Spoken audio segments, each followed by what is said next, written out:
tous, bonjour et bienvenue dans le hall 3 au sommet de l'élevage, 34e édition. Une édition très importante, très singulière car elle est déjà dans l'anticipation de la suivante. Et oui, vous n'êtes pas sans savoir que 2026 sera l'année internationale des pâturages et du pastoralisme. Et le sommet de l'élevage vient tout naturellement en appui de ces enjeux, oui, puisque nous sommes ici à Cournon d'Auvergne et le Massif central est clairement la plus vaste prairie naturelle d'Europe. Et aussi et surtout, car le pastoralisme est et sera un atout fondamental pour l'avenir. Pour en parler, à différentes échelles européennes et internationales, nous avons aujourd'hui un très beau plateau. Avec nous, Francesca Parsetti Bombardella, coprésidente pour l'Europe de l'année internationale du pastoralisme, membre du comité du plan de sauvegarde international de la transhumance, experte évidemment en pastoralisme, et le Soudan. Le Soudan est avec nous pour témoigner des pratiques pastorales et de ses atouts. Le Soudan qui est détenteur du plus grand cheptel d'Afrique. Et ce n'est pas un détail. Vous allez nous en parler, professeur Ahmed El Tigani El Mansouri. Vous êtes venu avec votre interprète. Merci d'être là aussi, monsieur. C'est la quatrième année que vous venez ici au sommet de l'élevage. Pourquoi est-ce important pour vous? Pourquoi cette présence est importante pour vous?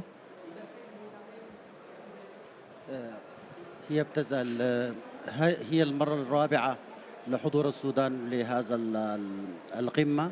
لماذا هذه القمة تمثل أهمية للسودان؟ Yeah, this is uh, it is very important for us to have access and get connected with suppliers from all over the world. And this summit enable us to meet with suppliers for farm machinery, for animals, for beef animals and dairy cattle and chicken. And we have visited a couple of the companies here in the exhibition, and we were very impressed. It's very well organized, and we met with good people who are knowledgeable, and they can pass their expertise to our country. C'est très important pour nous de venir ici, de rencontrer les grandes entreprises françaises, européennes et internationales pour créer aussi des liens avec ce secteur très important pour le Soudan. Francesca, rappelez-nous les différentes étapes qui ont permis d'en arriver là, de préparer cette année internationale du pastoralisme et des pâturages. Ça a pris beaucoup de temps, je crois que ça remonte à début des années 2000. C'est la Mongolie qui a un peu poussé au départ. Hein. Oui, alors la Mongolie, qui est un pays pastoral par excellence, a vu qu'il y a des gros problèmes avec les pâturages pour avoir sédentarisé beaucoup de bergers. Et donc, ils ont demandé de créer une année internationale des parcours et des bergers et des pâturages.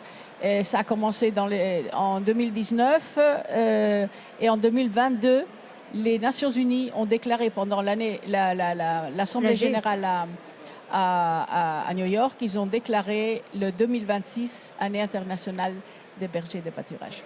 Donc ça a pris du temps, mais ça en vaut la chandelle. Vous allez nous donner une définition courte, concise de ce qu'est le pastoralisme, parce que parfois c'est assez ténu, la ligne est assez ténue avec d'autres pratiques agricoles. Vous pouvez nous donner une définition? Alors c'est très très important à niveau mondial de maintenir les pâturages. Les pâturages couvrent plus ou moins 75% des territoires émergés.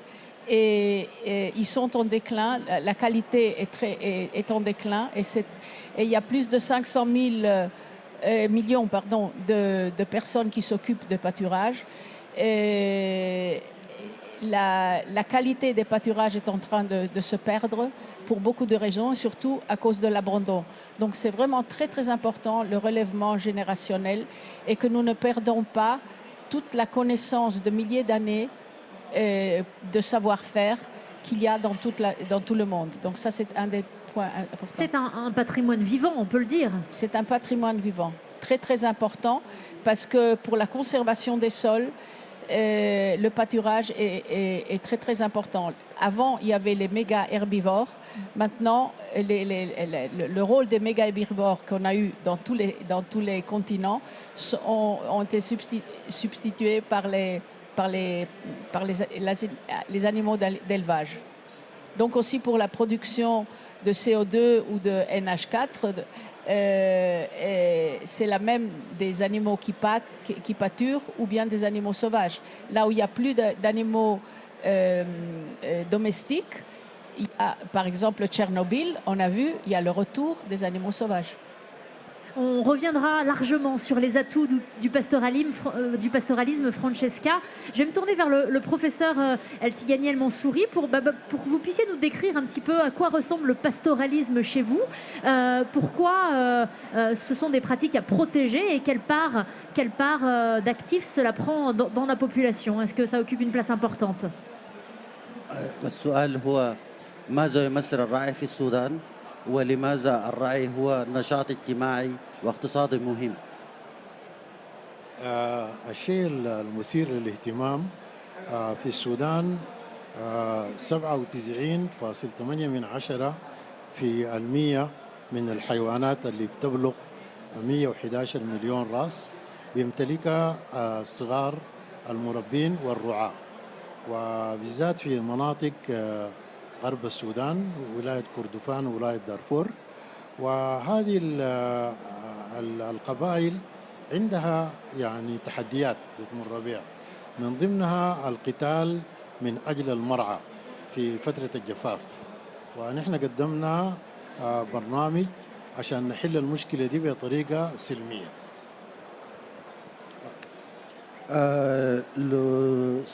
Ça, c'est un secteur très important au Soudan.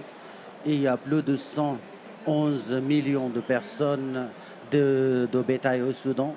C'est un chiffre important. C'est pourquoi ce secteur attire beaucoup des éleveurs et des gens, surtout dans les régions de l'ouest du Soudan, notamment la région de Darfour et la région de Kordofan qui se trouve à l'ouest. Mais il y a une chose, que pendant la saison sèche, il y a des luttes oui, et cela cause des problèmes.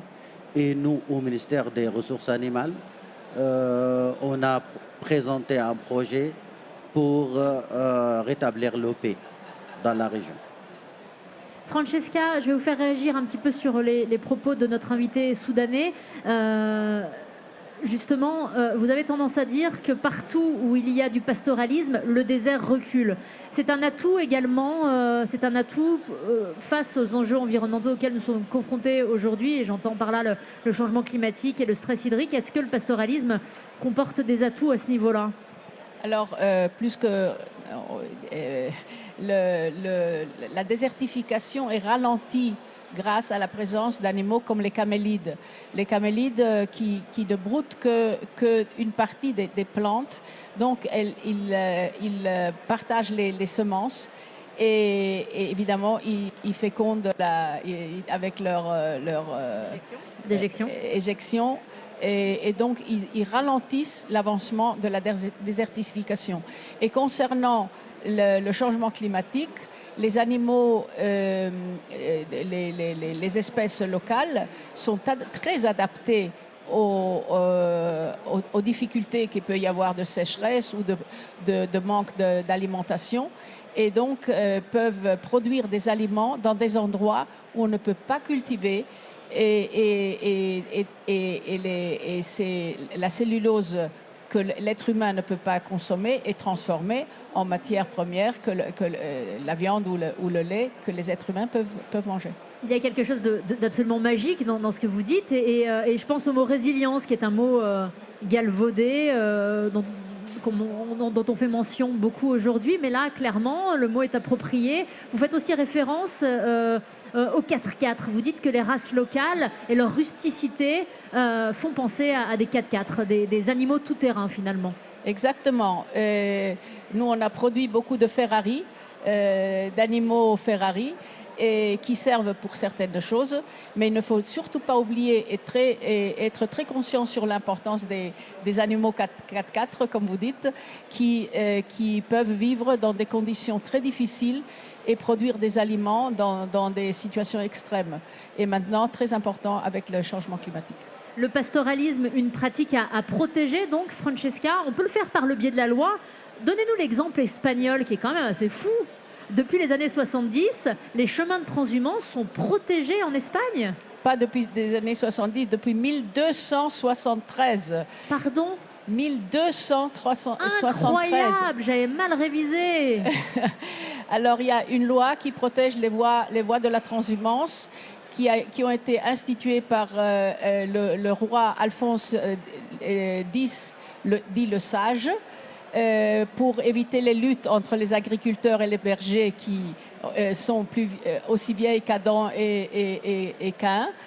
Et puis cette loi a été refaite en Espagne en 1995, en mars 1995, et donc les voies pastorales sont inaliénables et on ne peut pas les vendre.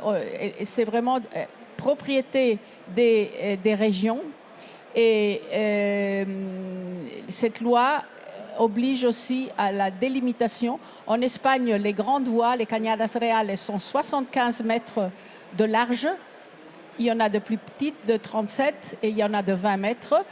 Et elles sont longues entre 200 et 1200 kilomètres. En Espagne, on a 125 000 kilomètres de voies protégées qui couvrent autour de 400 000 hectares, qui sont presque 1% de la surface de l'Espagne. Et cette loi, elle a été traduite en français et en anglais. Elle est évidemment en espagnol en Internet. Et on serait heureux qu'elle soit utilisée pour son application dans d'autres pays. Partout dans le monde, vous voulez dire? Exactement. Justement, je vais vous faire réagir, monsieur professeur. On se demande si effectivement la loi n'est pas la bonne porte d'entrée, le bon biais pour protéger ces espaces et ces pratiques. On connaît la situation de votre pays. Est-ce qu'on peut imaginer que la loi, peut-être que le droit international pourrait aider, pourrait contribuer à protéger le pastoralisme chez vous?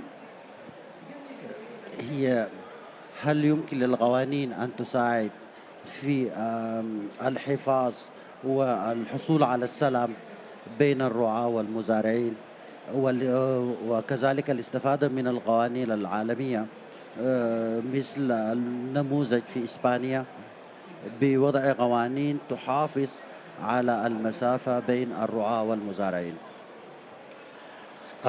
ده سؤال جيد جدا. للأسف القبائل اللي بتتقاتل على الرعي في معظم الدول النامية ما بيحترموا القوانين، هم بيحترموا الإدارة الأهلية، يعني الشيوخ بتاعينهم العمد بيسمعوا لهم أكثر مما يسمعوا للشرطة. لكن الحل اللي نحن اقترحناه إنه الأبقار قبل موسم الأمطار ب3 أسابيع نوزع بذور بتاعت أعلاف عن طريق الدرون من فوق قبل الموسم ب3 أسابيع. الأمطار لما نجي موسم الأمطار الأعلاف دي حتنمو بغزارة، نقطعها بماورس ونخليها في الأرض 3-4 يوم عشان نقلل الرطوبة. بعدين نجمعها ببالات، البالات دي يتم استخدامها في أثناء فترة الجفاف، وبالطريقة دي الأبقار ما تحتاج تطلع من الحظاير بتاعتها، حتكون تتغذى على العلاف هذه خلال فترة الجفاف، وبالطريقة دي نوقف الحرب وفي نفس الوقت نعمل استقرار لهؤلاء القبائل ونزيد من الإنتاجية بتاعتهم ونجمع منهم الحليب ونصنعه ونعطيهم السعر مجزي للحليب، وبالطريقة دي نكون وقفنا الحرب وعملنا تنمية في المنطقة بالنسبة لهؤلاء الرعاة. Malheureusement, dans le cas des tribus qui se luttent entre les bergers et les agriculteurs, c'est un peu compliqué d'appliquer les lois parce que le système social là-bas se base sur ce qu'on appelle les grands chefs qui gardent l'ordre. Le Soudan vise à utiliser, à profiter de ce système pour avancer dans l'application des lois. Il y a aussi une idée d'éviter le plus possible que les bergers et les agriculteurs se trouvent dans des situations de lutte en utilisant les drones pour jeter des graines pour que ces 3 semaines ou 1 mois avant la saison des pluies. Et cette idée vise à que quand les pluies viennent et tombent, que les vaches trouvent qu'il y a des plantes qui ont déjà poussé et on va collecter ces plantes et les bien préserver et les utiliser dans les réserves. Et comme ça, les vaches ne vont pas sortir et causer les problèmes entre les bergers et les agriculteurs. Je voulais peut-être relister avec vous, Francesca, tous ces atouts autour du pastoralisme, parce qu'ils sont nombreux. On a parlé de la séquestration du carbone, enfin en tout cas de l'avantage qu'il y a justement de ces pâturages, de ces grands espaces herbagés dans la balance climatique. Il y a bien sûr l'ensemencement de toute cette biodiversité grâce aux graines disséminées sur le parcours de transhumance. Il y a également toute la valeur patrimoniale. On a parlé de la culture et des savoir-faire. Qu'y aurait-il d'autre? Je pensais aussi au volet santé. Il y a des études récentes qui montrent que les produits découlant du pastoralisme seraient meilleurs pour notre santé. Des études chiffrées, documentées, des articles scientifiques. Absolument. Alors, pour ce qui concerne l'amélioration des sols, chaque brebis mange 5000 semences par jour et les distribue le long des chemins. Ça, c'est très important pour l'augmentation de la biodiversité. 5000. Et les vaches, 10 fois plus. Donc, elles produisent 3 kilos d'éjection. Donc, et la vache, 10 fois plus. Donc, les endroits à côté des voies de la transhumance produisent plus, puisqu'il y a plus de plantes, plus de pollinisateurs. Et donc, ça avantage aussi des cultures à côté des voies de la transhumance. Du point de vue santé, les animaux qui mangent les plantes sauvages mangent une grande quantité de plantes. Et donc, leurs produits, surtout la viande et le lait, ils ont la relation oméga 3, oméga 6 beaucoup plus saine pour l'être humain. Et par exemple, le lait de chameau est un lait qui a des avantages du point de vue santé pour l'autisme. Ah oui. Pour la diminution, le problème des diabètes et plusieurs autres choses. Il y a des études. Oui. Et la même chose avec le lait de chameau et le lait de âne. Et le lait d'ânesse. Nous n'avons pas parlé aussi de la lutte contre les incendies, qui est un aspect important, surtout dans le sud de l'Europe. Oui, disons que maintenant, l'abandon de l'utilisation des pâturages a fait qu'il y a beaucoup plus de masse combustible et les feux, disons que dans nos pays méditerranéens, le feu est endémique et il a toujours existé, mais maintenant les feux prennent des dimensions qui sont impossibles à éteindre.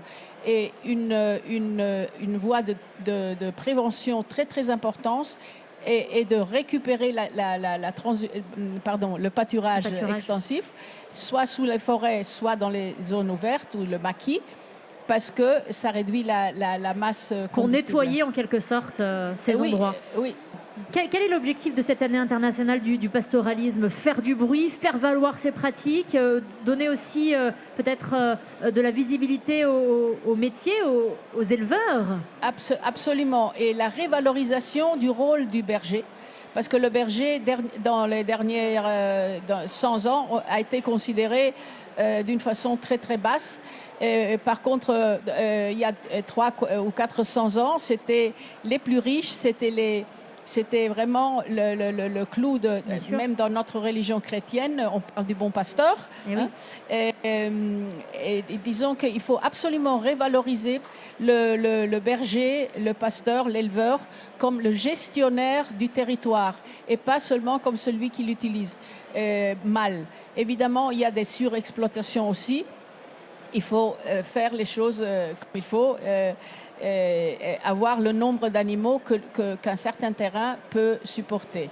Et c'est pour ça très très importante la mobilité, de continuer à mettre la mobilité dans tous les pays, parce que là où on a fait la sédentarisation,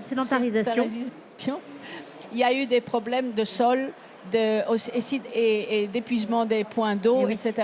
Donc là, il faut continuer à permettre la mobilité pour prendre dans chaque endroit ce qu'il y a en ce moment-là. En Espagne, on parle de la transhumance qui est chercher l'éterne printemps. C'est-à-dire, on va là où l'herbe est la meilleure pour laisser le temps aux zones de se récupérer. Bien sûr. Et promouvoir le pastoralisme là où il a toujours existé, comme au Soudan, par exemple. Vous serez là l'année prochaine, professeur?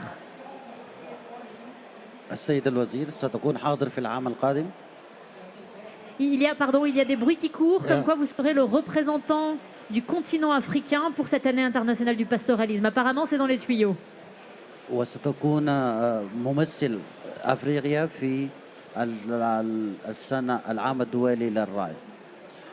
يسرني ذلك كثيرا ويشرفني كثيرا وأنا حكون حريص إن شاء الله أحضر العام القادم بإذن الله تعالى. Je serai honoré et ravi de représenter le Soudan et en tant que ministre des Ressources animales au Soudan, je serai présent l'année prochaine. Nous en sommes honorés également et ravis. Merci à tous les deux de nous avoir éclairés de votre expérience, de votre expertise en pastoralisme pour cette année ô combien importante à venir, l'année internationale du pastoralisme et des pâturages en 2026. Nous sommes au sommet de l'élevage à Cournon d'Auvergne pour la 34e édition et on se retrouve ici même demain pour une nouvelle émission de Let's Go.